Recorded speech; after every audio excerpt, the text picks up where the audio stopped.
अस्सलाम वालेकुम। Welcome to Bioscore score online coaching academy.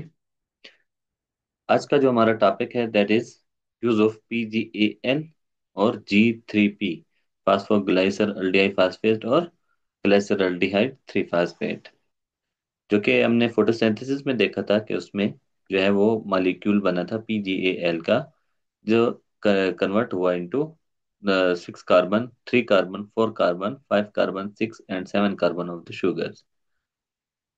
Okay.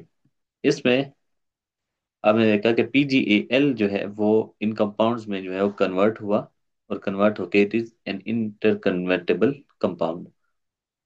तो टोटल हमें जो है वो 6 कार्बन डाइऑक्साइड चाहिए होते हैं, जो कि 2 साइकिल के बाद जो है वो 2G3P मॉलिक्यूल में कन्वर्ट होंगे, क्योंकि एक साइकिल में 3 कार्बन डाइऑक्साइड फिक्स होते हैं और फिक्स होके वो एक G3P या PGAL का मॉलिक्यूल बनाते हैं।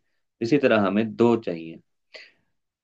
तो 2G3P जो है, यानी कि ओवरऑल देखें तो 6 कार्बन डाइऑक्साइड, 2 साइकिल जिसमें 2G3P मॉलिक्यूल बनते हैं, वो एक ग्लूकोज फास्फेट में कन्वर्ट होते हैं, और वो एक ग्लूकोज फास्फेट स्टार्च मॉलिक्यूल में कन्वर्ट होता है, जिसको जो कि एज अ स्टोरेज मॉलिक्यूल है, यानी कि storage form of the food है।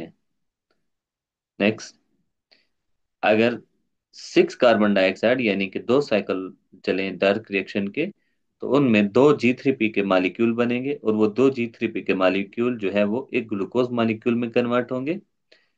जबकि दोबारा से फिर से जब 6 कार्बन डाइऑक्साइड यानी कि 2 साइकिल चलेंगे C3 साइकिल के, तो वो 2G3P मॉलिक्यूल बना के कन्वर्ट होंगे 1 फ्रुक्टोज मॉलिक्यूल में। तो एक ग्लूकोज और एक फ्रुक्टोज दोनों मिलके क्या बनाएंगे? ये दोनों मिलके एक सक्रोज का मॉलिक्यूल बनाएंगे, which is a transporting sugar. ये एक केस। या फिर हम ये कह सकते हैं कि 12 कार्बन डाइऑक्साइड मॉलिक्यूल जो है वो कार्बन डाइऑक्साइड के, और चार जो साइकिल्स हैं डार्क रिएक्शन के, वो चलेंगे, जिनमें जो 2G3P मॉलिक्यूल बनेंगे और 2 dihydroxyacetone phosphate, जो कि ये भी आपस में इंटरकन्वर्टेबल हैं। और ये दो दो हाइड्रो ऑक्सी एसीटोन फास्फेट और 2G3P मॉलिक्यूल एक ग्लूकोज बनाएंगे और एक फ्रुक्टोज बनाएंगे, जो कि लेटर ऑन एक सक्रोज मॉलिक्यूल में कन्वर्ट हो जाएंगे। ठीक है। तो ये रिएक्शन को अगर इधर देखें तो 6 और 6 12, तो इसी रिएक्शन को इन सिंपलेस्ट फॉर्म में हमने यहाँ पे लिखा है। या फिर ये हो सकता है कि चूंकि जो है वो क्लोरोप्लास्ट में डाइहाइड्रो ऑक्सी एसीटोन फास्फेट जो है वो बनता है, और वो डायरेक्ट जो है वो ग्लाइको सिस्टोल में जाता है, और प्लांट उसे डायरेक्ट जो है वो सिस्टोल में ले जाके एक सक्रोज मॉलिक्यूल में कन्वर्ट कर सकता है।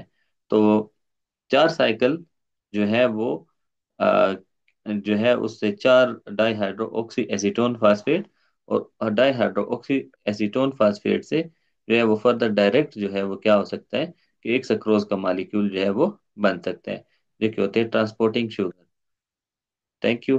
बायोस्कोर के साथ रहिएगा, और इसी तरह के अच्छे अच्छे कंसेप्ट के साथ अगले लेक्चर में मिलते हैं। Thank you so much. Allah Hafiz.